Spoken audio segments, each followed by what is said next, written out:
my darlings, I'm Sophie Darling, and welcome back to the channel. Today we're reacting to episode 5 of Apothecary Diaries.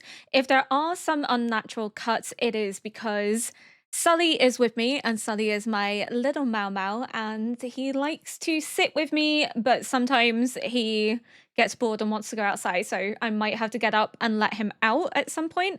Let me see if I can show you him, because there'll be some of you that maybe haven't seen him. No, he's lay down now. He doesn't want to, but he also likes to touch keyboards. So I'm trying to move the keyboard out the way so that he doesn't press any buttons, because the reason he's not often in the room with me when I film is because he has pause footage, he has skipped ahead on footage, and he's an absolute nightmare that way. So we are usually not blessed with his company. I'm wearing red lipstick today, and I am paranoid that I'm gonna get lipstick on my teeth. So if you see me like checking myself out, it is to make sure that I don't have lipstick on my teeth. It's a really difficult one. I really shouldn't have worn red lipstick for filming and talking, but that time of the year, I like wearing a red lipstick. I think a red lipstick looks good, but it's not great for filming. I don't know why I put it on. I felt like doing something different. I usually don't wear a bold lipstick, so wanted to do something a little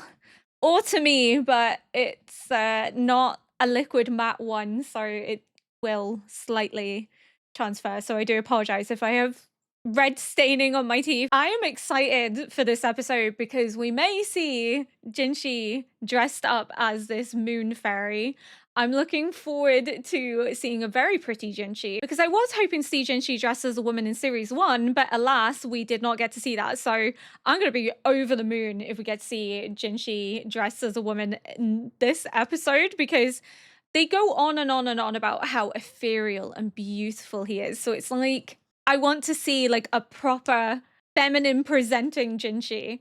Also, I have the light novels. I have the first 4. They did arrive. They're in the backdrop there. I am loving the first book so far. I also feel so validated. A lot of the thoughts and feelings and discussions that I had are so relevant to the book, because I felt like sometimes I was off base, that maybe I was thinking too much into it because the show wasn't really saying that, but then seeing it actually spelled out in the light novels, I was like, yes, I was bang on with my symbolism and my theories. Not all of my theories, of course, but the vast majority of them, especially in terms of my historical context, I was right.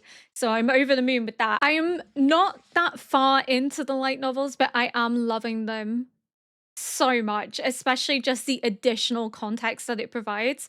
The one thing I find so funny though is, I know that in the show Mau Mau does talk about Jinshi being pretty quite a lot.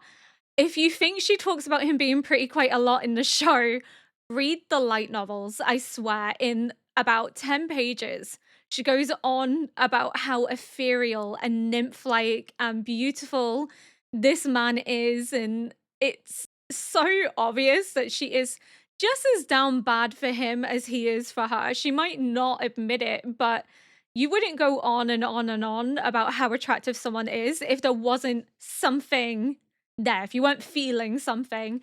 It's just so funny because in the show it's laughable when she does it. In the light novel, it's incessant. Not that it's a bad thing. I'm not critiquing the writing here. I just find it amusing because if you think it's mentioned a lot in the show has nothing on the light novel, because it is literally every other page Jinshi's good looks are mentioned. And yeah, I am enjoying them so far. I will not be reading book 3 and 4 until series 2 is done, and I haven't bought the books that encompass series 3 because I am going to exercise restraint and not read them. So I'm reading book 1 and 2 because that's series 1 and I finished series 1. I'm reading book 3 and 4 after series 2 is done, so I won't be touching them yet.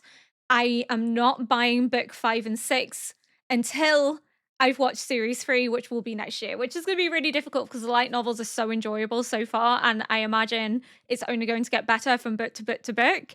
So it's going to be really difficult for me to hold off because I love this show, I love these characters, and I love the world and how it immerses you into it, as well as the mystery thriller element and the slow burn romance. This is everything I love and more, and the light novels are phenomenal so far. I've not read that far into them, but they are brilliant. So yeah, it's going to be a hard one for me. It's going to be really difficult having to hold off, but it's fine. We will embrace it. We will get through. And the last snippet of episode 4 was really strange in how it switched from Lolan to the serving girl, which kind of makes me think, is the serving girl actually Lolan, and Lolan has had someone take her place during the meeting with the emperor so that she can go out and gallivant and do what she wants to do. But it's a bit of a wild out of pocket theory for now, but with this whole conversation of duality and switching, it's not beyond the realm of possibility. I'm sure if the series is going in that direction, it will provide some additional context, but until then, we will just have to watch and see and keep our eyes open. But without further ado, let's get into episode 5. 噂というのは尾ひれがつくものである。広く遠くへ伝わるほど事実とは異なり、時には噂が噂にとどまらなくなる。Kind of like the rumor that one of the three princesses was being bought out and they weren't. It's why gossip and rumor is dangerous. It's why if women back in this day were accused of witchcraft or adultery, it could result in the loss of your life. And it's why Mao Mao's so careful as well. She doesn't say things that aren't necessary because she knows that she could die if the rumor gets misconstrued. マオマオ何してんの？シスイこそなんでこんなところに？ Bugs. 私はちょっと用があって、これこれ。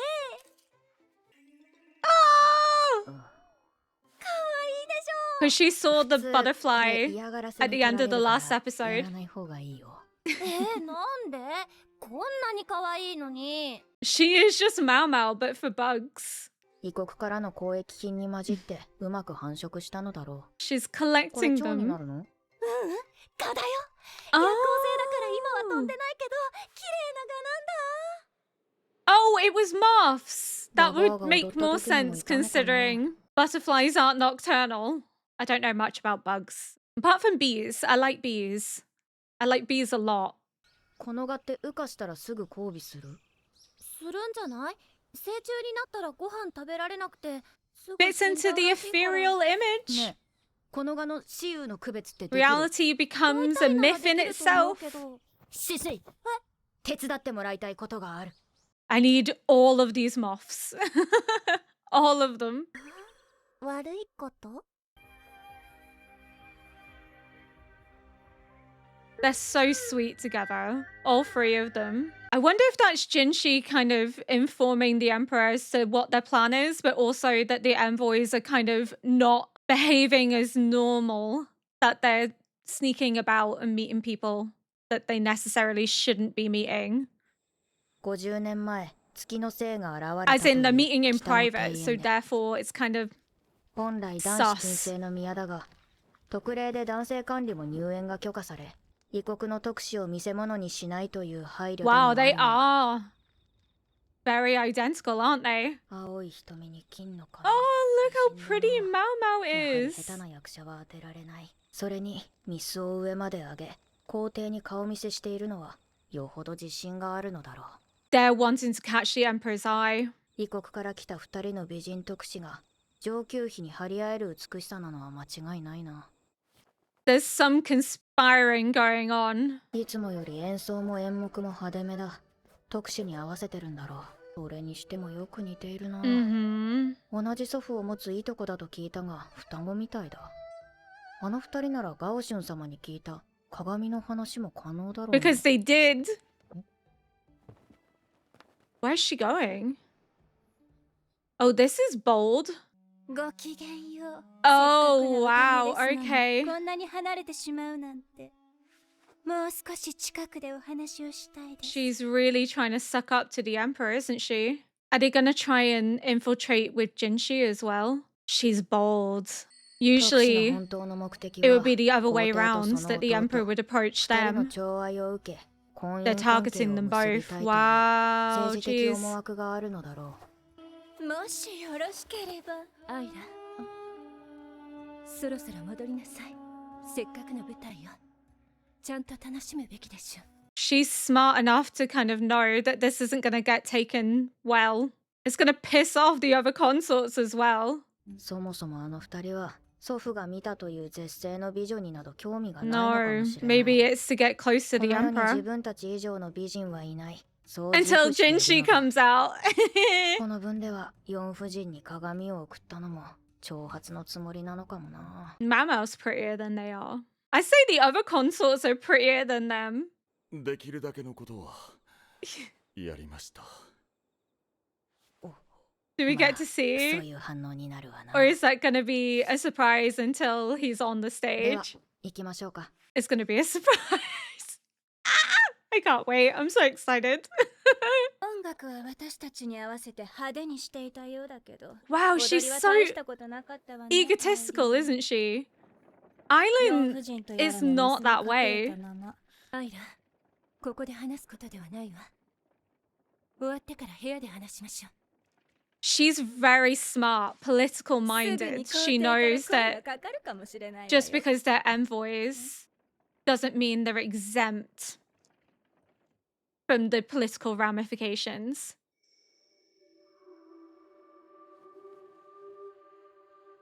Oh wow, JINSHI! この野郎。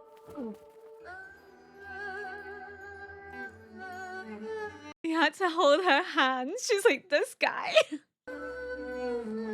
He's stunning. So many would go to war for him. Mao Mao was right.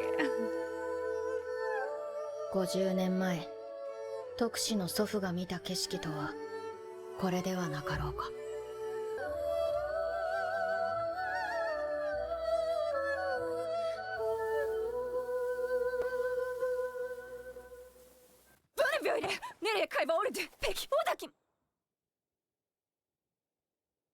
ディアーナ。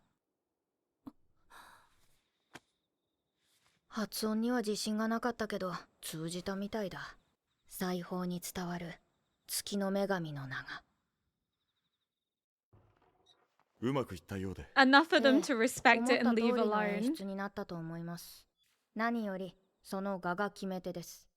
They are very やり手 pretty ババアの絵 moths. に描かれた淡い光の正体は画の成虫だった。 Hopefully バ took バア their は嫌 ego がらせ down だ a と言っ peg. ていた。当日私の衣装にいたずらする奴らがいたのさ。虫の死骸をこすりつけ It られて attracted the ね。 moths. 虫の中には異性を呼ぶために匂いを発する者がいる。 They actually 匂い helped に her 釣られてきたオス unknowingly. がババアの周りに集まって手伝ってくれたシスイとシャオランにはお礼をしなくちゃな。 Granny honestly would have taken down kingdoms. She's very fine. こちらを見ないよう言い含め、何かあってもすぐ飛び出せるようガオシュン様たちがそばで待機していた。 What a performance. あれは皆に見せる代物ではない。警告。まさに国を傾ける破壊力がある。 Yup. おい言う通りにした後は放置か。うん。ありがとうございます、ジンシ様。重い衣装のまま対岸まで泳いでいただいて。Just pushed him うま in. くいったのか。ええ、特したってのご要望にこれ以上なく応えられたと思います。網がまだ濡れているぞ。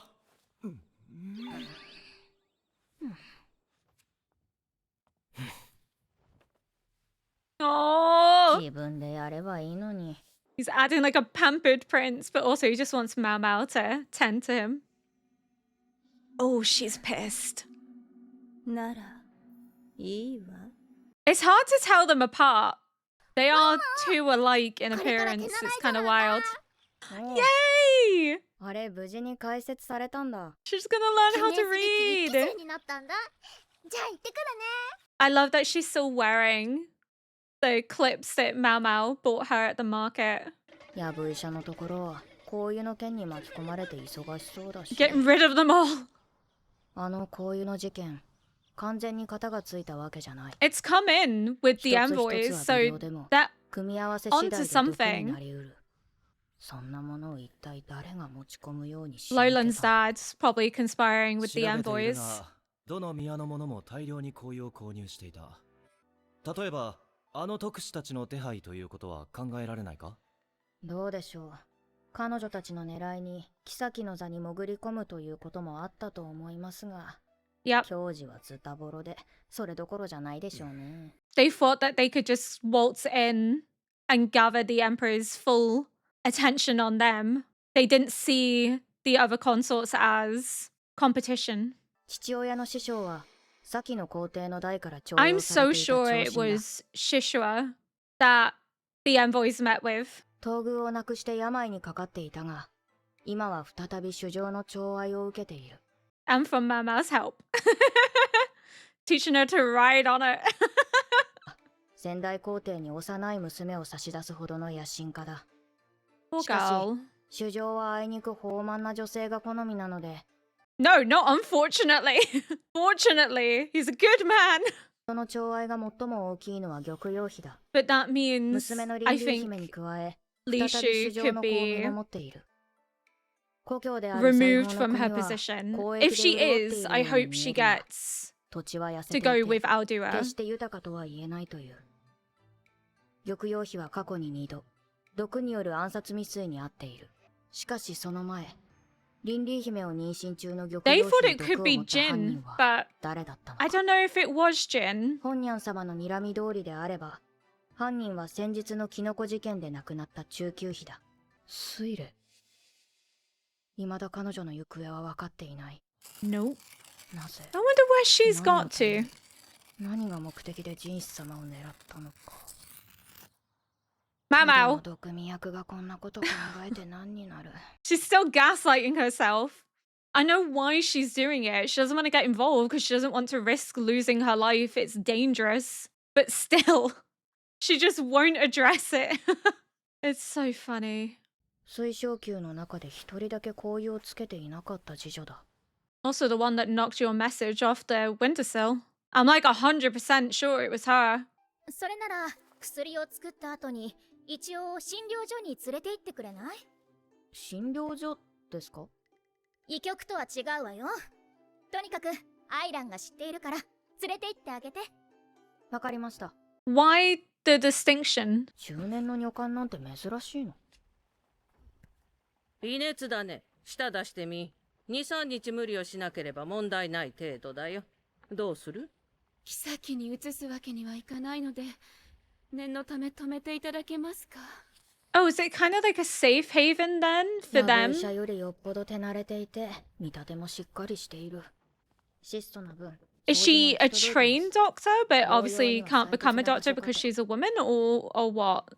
Because surely she should be a doctor with all the skill and knowledge that she has. マオマオ、明日には戻 And り she's obviously operating わかりました。 as one in private. 具合の悪い次女はこうやって隔離しておくのか。She's like, you come with me. 付き添いだからってサボれると思うんじゃないよ。 So they must just keep them here because it's safer than keeping them in the rear palace. Because if someone else picks it up, travels to someone else, travels to someone else, and depending what it is, it could be dangerous. So it's probably best to isolate them from the rear palace entirely. それともここの洗濯物全部畳んでくれるかい？失礼しました。 What an interesting woman. 年かさの女官ばかりな。 Is this where they come to retire? 強制的に入れ替えられるけど。 Oh, あ JINSHI's 独り言を here. ブツブツ言いながら歩くな。何かご用でしょうか。いや、用があるわけじゃないの。偶然会って話しかけたら悪いのか。Oh, God. 漏れていたのか。売られてきたばかりでふてくされていたので、聞いてなかったのかもしれません。 True. She didn't exactly come here willingly, did she? She's here willingly now, but at the beginning she wasn't. むしろ、あそこを医局にした方が良いのでは？それができれば苦労しない。医官には男しかなれないからですよ。 Oh, of 擦り傷くらい course. ならともかく、 Which 大 is 怪我 so の処置は医官 stupid. しかできま Because if you think about it, right, how idiotic is it that only men can be doctors, But to serve in the rear palace as a doctor, you have to be a eunuch to prevent you from essentially being able to create your own progeny amongst the emperor's flower garden, the emperor's women. It's to stop the emperor from essentially becoming a cuckold. So why not cut out the middleman and just employ women who are trained and knowledgeable and skilled? It makes complete sense. But sexism, essentially, that's what it is. In this time and era, it was seen that women didn't possess the same skill as men when it came to medicine, which we know isn't true because of Mao Mao. We're also seeing it firsthand that the older woman is more proficient in diagnosing what is wrong with someone than the quack doctor, but they're overlooked because they are seen as not having the same power and authority as a man does within the society. And that's not to say that men in Imperial China had it easy. Before anyone jumps down my throat about that, because I've had a few people jump down my throat about applying modern politics to Imperial China. Not employing modern politics to Imperial China. We're talking historicism. We're talking about what actually happened, which is there is a strong gender dichotomy in terms of men were seen as being more logical, more scientific, more reliable under pressure, whereas women are seen as highly emotional, more caring, more affectionate. So they were relegated to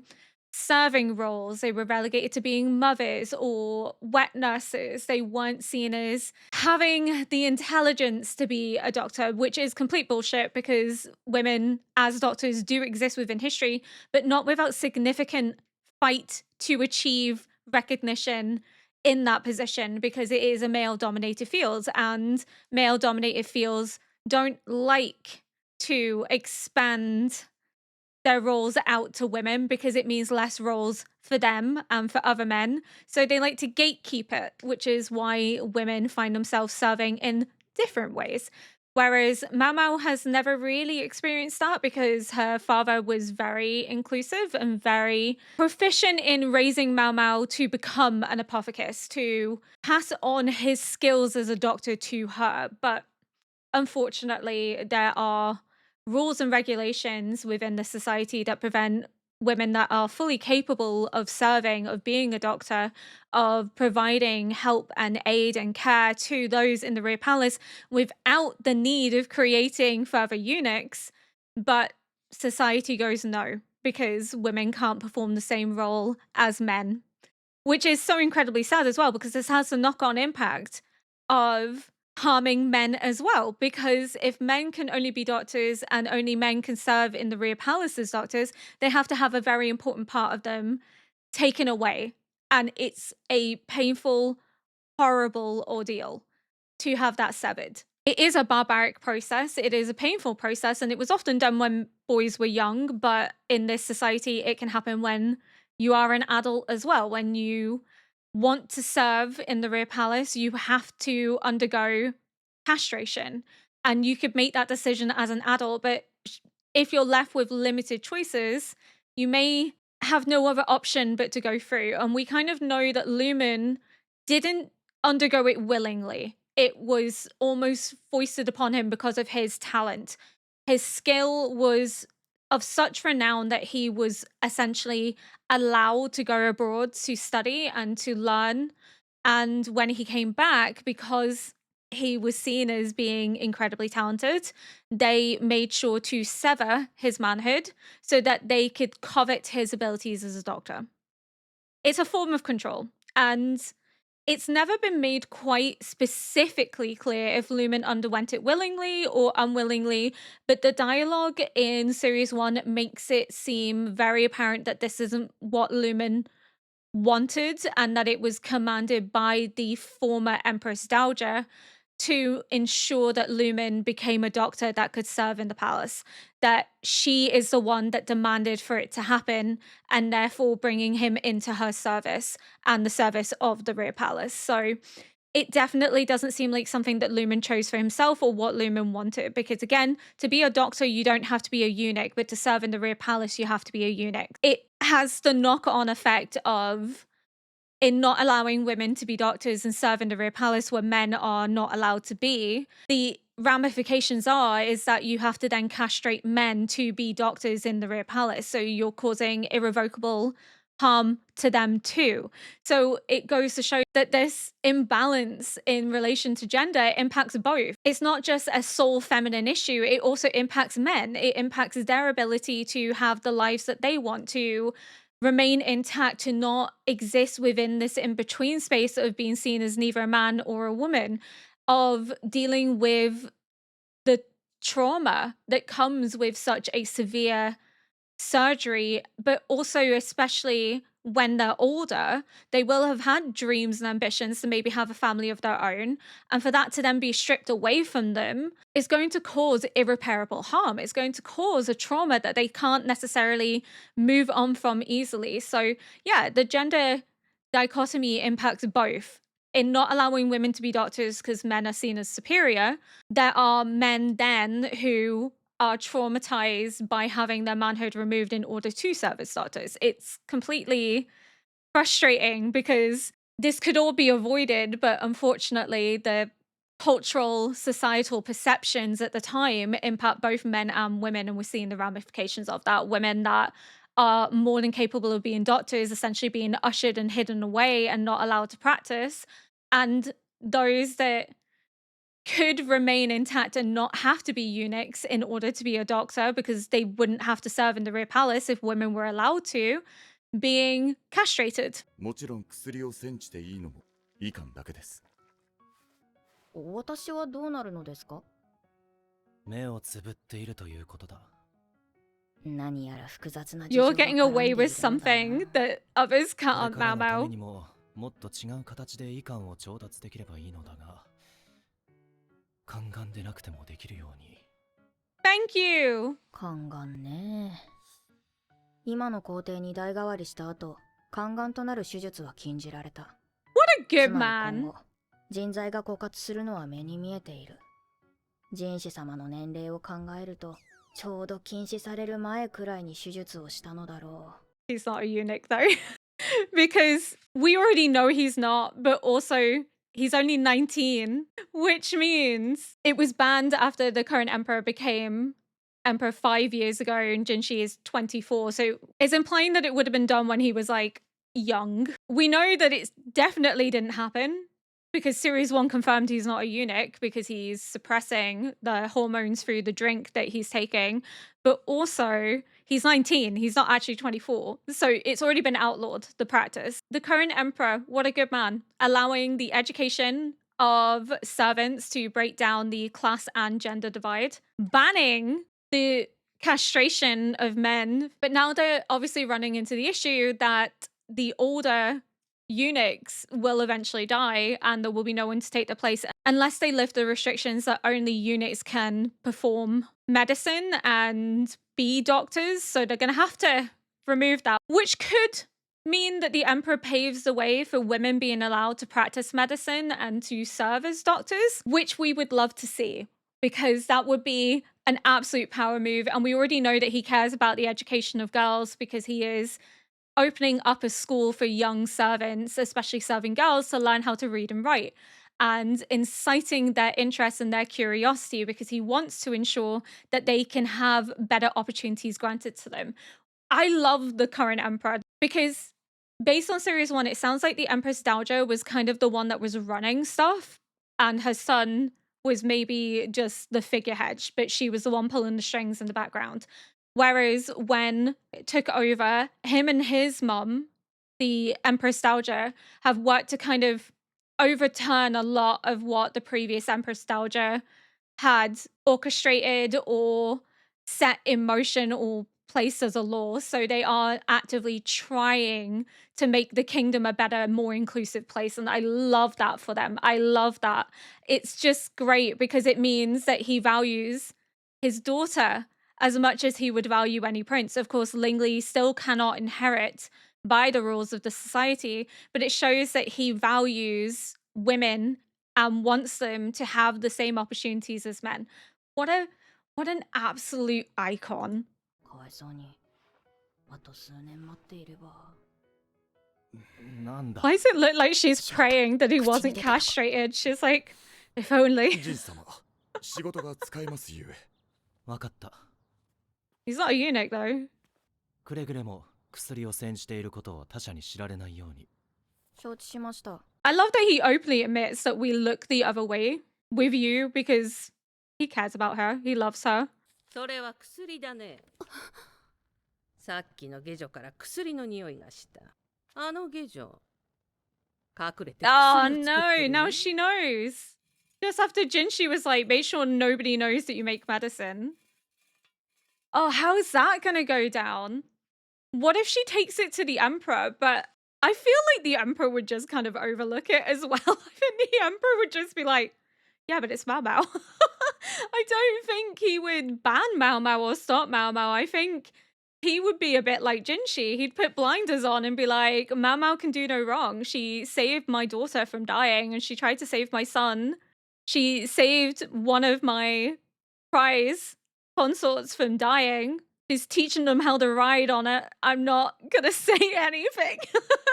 I don't see anything so long as she continues to teach my consorts how to pleasure me and pleasure themselves in the process. He's like, nah.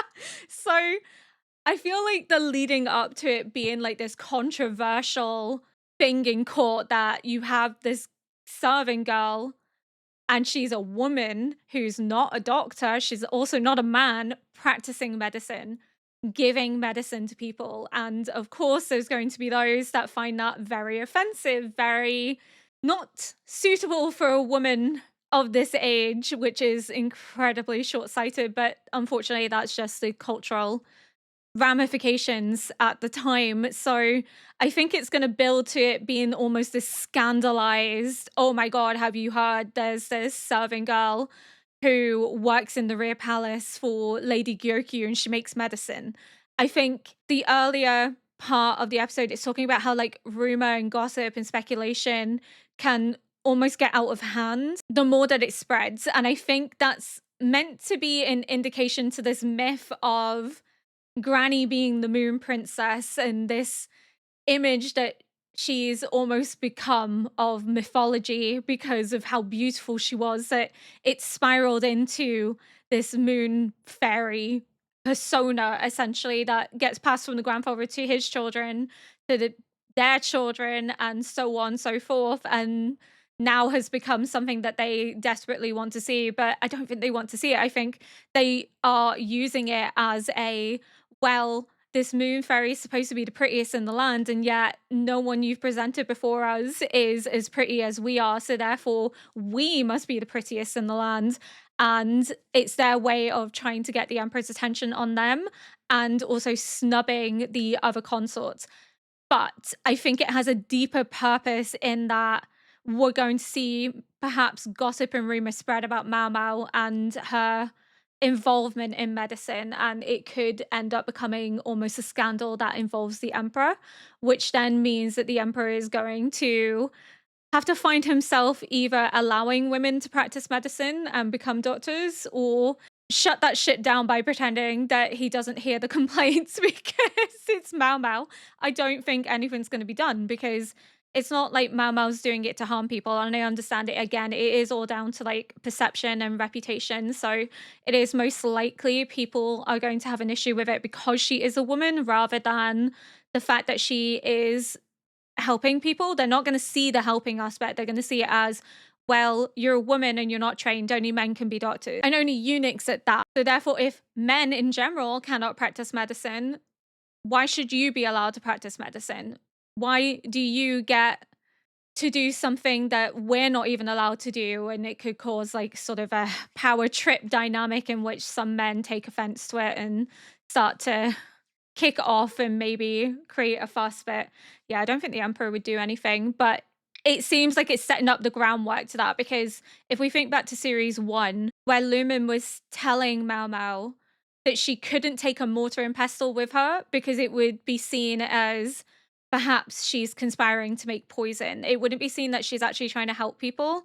And the reason for that is because she's not a doctor. She's not allowed to practice making medicine. She can in the pleasure district, She can act as an apothecist there, but not in the palace. The palace has different rules and dynamics in place. So I think that is potentially the first allusion to what could be the next couple of episodes of Apothecary Diaries, which is rumor and speculation regarding Mau Mau, regarding Mau Mau making medicine and why she's making medicine, and if there is like an ulterior, ill intentioned motive behind it. Because Lumen was very like, you're not allowed to, therefore it could be taken the wrong way, it could be misconstrued. So probably best if you don't take any of this with you. And then now we have Jinshi saying, well, we overlook it, we make an exception, but don't let anyone else know, because he keeps it a secret, Gyaoshu keeps it a secret, everyone else doesn't say anything.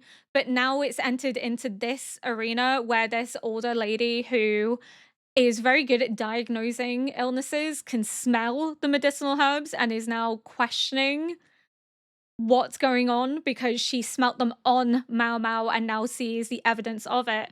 It could be that it gets out of hand. It could be that not necessarily she has ill intentions, but other people overhear, rumor begins to spread, rumor then gets out of hand. And Mau Mau bears the unfortunate brunt of that because, again, the further rumor spreads, the more people it goes to, the more the story changes, so that the truth becomes long lost and what people make up is believed to be right. So it gets to a point where the real aspect of the story no longer exists. It's this weird, fantastical, dramatic story that everybody believes and buys into, that the truth pales in comparison, and people don't want to believe that that's the truth because it's boring, it's not as exciting, which means it's dangerous. It is very dangerous in court dynamics, which is why rumor and gossip were usually the weapons of women, because we often didn't have any other means to exert power and control. So we would use gossip as a way to influence and conspire to maybe bring down those that we saw as adversaries or as competition, or as a way to get the emperor or king's attention on ourselves. So there have been times in UK history, the biggest one would be Anne Boleyn, Henry VIII's second wife, in which rumor and gossip about her committing adultery and incest was believed by everyone historically. And I mean, this has been a story that's been perpetuated for centuries, to the point that people to this day still believe that she slept around and was in an incestuous relationship with her brother, which is historically speaking not true. The historical fact behind it is that Henry VIII was looking for another way to get out of his marriage. He couldn't divorce Anne Boleyn because he'd already had a divorce from Catherine of Aragon. And he'd broken away from the Catholic Church in order to do this and formed his own church, which is the Church of England. So he couldn't face another public scandal by divorcing a second wife. So he needed another means of getting rid of her to marry someone else, because this man was obsessed with having a boy. Absolutely obsessed with it. So poor Anne Boleyn had given him a girl. She'd also suffered numerous miscarriages, some of which were boys. So he saw it as their marriage was a curse because he had divorced her, and that she had bewitched him somehow, performed some witchcraft on him, and that they were cursed as a result because he'd left his previous wife for her because she promised she'd give him boys and she couldn't give him a boy. Little did Henry VIII know that science would determine that it is men that determine the gender of babies, not women. It is the sperm that determines that, not the egg, which, you know, would have saved so many women the trauma and trouble back during this time period if that had been common knowledge. But alas, it was a modern discovery. But Henry VIII needed a way to get out of the marriage. So the rumor and gossip and the speculation were spread in order to give him a basis in which to justify executing his wife for treason against the king, and would free him up to marry Jane Seymour, who would become his third wife and the mother of his only surviving son, because he did have a son, I think it was Henry Fitzroy, who was illegitimate. I think it was Bessie Blouse that Henry Fitzroy. He was given a title and he was given everything afforded to him, but he wouldn't inherit the throne because he was a bastard, essentially. So he did die quite young. And then we have Jane Seymour, who had a boy, and then she died shortly after giving birth. And the funny thing is that Henry VIII really was obsessed with having a boy. Yet his two daughters had more of an impact on England than his son ever did. His son didn't last as king for very long. He was very young when he took the throne, and then he died shortly after. He never really was in control. He was sort of puppeteered by advisors and those that were looking after the throne in his best interest because he was too young. So he never really had much of a chance. Whereas Elizabeth and Mary had much more of a political impact on England, as well as Elizabeth ended up reigning far longer than Mary and her brother. I've gone off on a tangent. I do apologize. I will bring this all back at some point, but yeah, the point being is that rumor, gossip, speculation could result in somebody being ousted from power, but also could result in them being executed. But rumor and gossip suddenly become the truth. The more people buy into that story, that the truth becomes lost, it becomes ignored, which is a danger that could be imposed upon Mau Mau. If people buy into rumor and gossip around her, the truth may be completely ignored in the process, and she may find herself at risk. And she's been so careful. She's been so careful to not be involved and to not get herself in trouble and to not question her superiors or to even question Jinshi's true nature and origin, because she doesn't want to be noticed. She wants to live a comfortable life. She doesn't want to risk being dragged into this political landscape. But unfortunately, I think it's going to be out of her hands and she's going to really have no choice, which is going to fucking suck.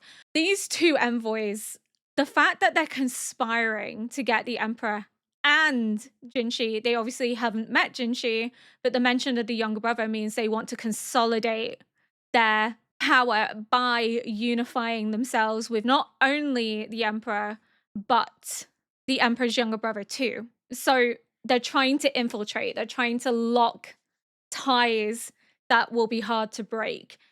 But why? What is their greater purpose other than power? There has to be another reason. There has to be a bigger purpose, especially because it does look like one of the envoys met with Lolan's dad, and I think Lolan's dad's involved in the plot against Jinshi and is using Lolan as a way to move against Jinshi and her position as a consort to escape suspicion, essentially, by being able to move a bit more freely. He has quite a lot of power, to the point that even the current emperor knows that he can't snub Lolan. He has to visit her quite frequently so as to keep her dad on his good side, essentially. So the envoys must be looking to gain something by infiltrating, by locking themselves into not only the emperor, but the emperor's younger brother. Whether that's their way of trying to bring down the emperor from the inside by removing the emperor and his heir from their positions of power, or whether it's because they see it as a way in which to puppeteer. But how does this benefit their kingdom, and how does it benefit them personally?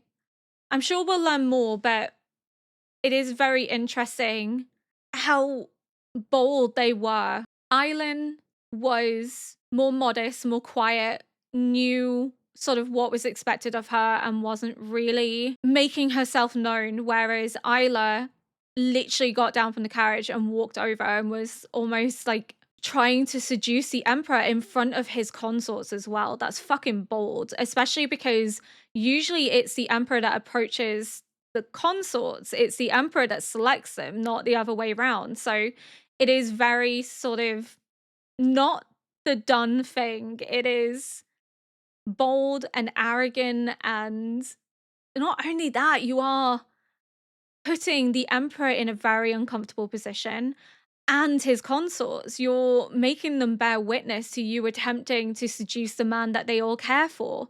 It's really awkward and uncomfortable, and Aileen was smart to come over and be like, maybe don't, maybe come back because this isn't the right environment. She clearly thinks that her looks and the way that she talks and her behavior is going to make her stand out enough that the Emperor is going to fall head over heels for her. But I actually think if the Emperor did take one of them, it would be Island. It wouldn't be Isla. It would be the quieter of the two. It would be the more respectful of the two because the Emperor's not fucking dumb. He knows that if he was to bring someone in that's going to cause contention and issues amongst the other consorts, it's going to be a political headache for him. He doesn't want to deal with that. Whereas Island looks like she would respect the rules and regulations. Or at least that was my perception. I could be wrong, but we will find out as the series goes on. But I wonder if them bringing in the scent, which combined could be poisonous, is their way of either targeting the consorts directly or targeting any children they may be carrying, because then the loss of that child would obviously be devastating to the Emperor, and they could then use that to maybe emotionally manipulate their way into his bedchamber, into becoming a consort. So maybe they were looking to play on like his grief by concocting a scenario in which he is struggling with the loss of yet another child, and they wanted to take advantage of that. But it looks as if Isla is the one that's sitting in front of the mirror that is being reflected to the two guards, and then it's Island that's meeting with who looks to be Lolan's dad, especially when you see Lolan again in this episode with her dad. It looks like her dad, but it seems that she may be calm and quiet, but is sort of the political mastermind. Or maybe she's just more desperate, but she doesn't want to come across that way. Desperate is in like she has a legitimate reason for wanting to be noticed, but not so far as to be impatient as to cause an issue or risk incurring the Emperor's anger like her cousin is willing to do, because she's smart enough to engage in discussions with someone, possibly to get more information about the Emperor, possibly to get more information about the court itself to make herself stand out. But then the question would be, why would Isla allow Eileen to gain that advantage? Unless it's because she thinks that her boldness would attract the Emperor more. And maybe Island's target is the prince, it's Jinshi. So maybe that's why. Maybe the reason they're meeting with someone is to try and learn more about this mysterious prince that they haven't seen in public yet. And that maybe Isla's goal is being with the Emperor and Island's is being with the prince. But she needs to know who the prince is in order to make her move, in order to seduce him. Because again, it was mentioned in previous episode about how if they made a move upon Jinshi, he obviously wouldn't be able to accept, but it would cause some contention, some issue. They would feel snubbed and rejected, and they might try and leverage their position and power to try and force him to do something that he doesn't want to do. So I feel like Jinshi is going to be in danger, not just from like people trying to kill him, but potentially people trying to force themselves on him. But we kind of already knew from series 1 that that has happened before. But I think they're not going to give this man peace. God love him. It's going to be really interesting to see how this all plays out with the envoys. I am so glad we got to see Jinshi dressed up as a woman, though. He would destroy entire continents, and I'm here for it because he's gorgeous, but he looks like his mum. He looks like Aldua, which is great. I miss Aldua. I hope we get to see Aldua, and I wonder if perhaps if Li Shu is let go, because we know here that they talk about sort of Li Shu's parents not being as well off as the rest, that her family is kind of not really up there in terms of rank, and that their whole purpose of sending their daughter is to try and make a name for themselves and try and elevate their status. Poor girl being used that way, but not uncommon in this historical time frame, unfortunately, when it comes to girls, because they can't inherit. So the only way for families to really benefit from having a daughter is to leverage her in marriage or through becoming a consort to an emperor. So yeah, it's why they sent her, despite her being like 9 years of age, to the previous emperor because he liked young girls without even contemplating how it societally was frowned upon for a girl that young to be a consort, but also the irreparable damage that would be done to their daughter if he had got his way. But I think he died not long after she took that position. So I don't think anything happened there. I think we would see more trauma show up in the show if something had happened. So I don't think she was touched. And I'm gonna say hopefully that's partly to do with Aldua, but possibly the Empress Dowager maybe helping to protect her from the previous emperor, that maybe they wanted to mother her almost because she is this young child, so that they maybe are the reasons why she was never